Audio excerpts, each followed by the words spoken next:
ये बताने की कोशिश है कि देखिए किस तरह से कोरोना काल के बाद ये सबसे अहम और बड़ा चुनाव हो रहा था। एक बड़े प्रदेश में, एक अहम राजनीतिक रूप से प्रदेश में चुनाव हो रहा था और साथ साथ उपचुनाव कई प्रदेशों में हो रहे थे। तो इसे एक तरह का रेफरेंडम कोरोना के दौरान जो सरकार ने नीतियां बनाई या सरकार ने जो कुछ किया उसके लिए भी माना जा रहा है और फिर आगे आने वाले चुनावों के लिए भी। तो कोरोना काल में किस तरह से सरकार ने काम किया उसके लिए भी इसे माना जा रहा है कि लोगों ने उस पर भी मोहर लगाई है।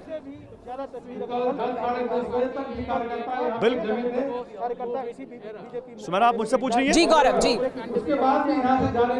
जी बिल्कुल बिल्कुल सुमेरा, और ये बात साबित करता है कि किस तरह से प्रधानमंत्री नरेंद्र मोदी निर्विवाद तरीके से अभी भी उतने ही बड़े नेता हैं जितना 2014 में हुआ करते थे, जितने 2019 में हुआ करते थे। पूरा इलेक्शन उनके चेहरे पर लड़ा गया। हमने भी, आपने भी कवर किया। बिहार में कहीं पर बीजेपी के पोस्टर में नीतीश कुमार नहीं दिख रहे थे, केवल और केवल एक नेता प्रधानमंत्री नरेंद्र मोदी दिख रहे थे।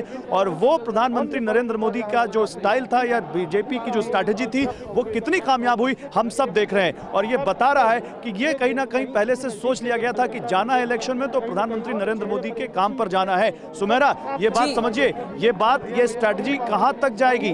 अब कहीं भी बंगाल है बिहार के बाद, और बंगाल में भी प्रधानमंत्री नरेंद्र मोदी का ही चेहरा सबसे बड़ा होगा। हमने आपने देखा जब कोरोना आया तो प्रधानमंत्री कितनी बार आए टेलीविजन पर, लोगों को उन्होंने सलाह दी, लोगों को लॉकडाउन के बारे में बताया।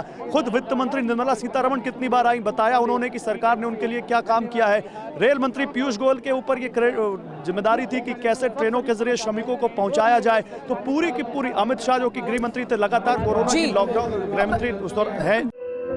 धुआं धुआं सा ये शहर क्यों दिखता है, सुना है बाजार में धुएं का सामान बिकता है।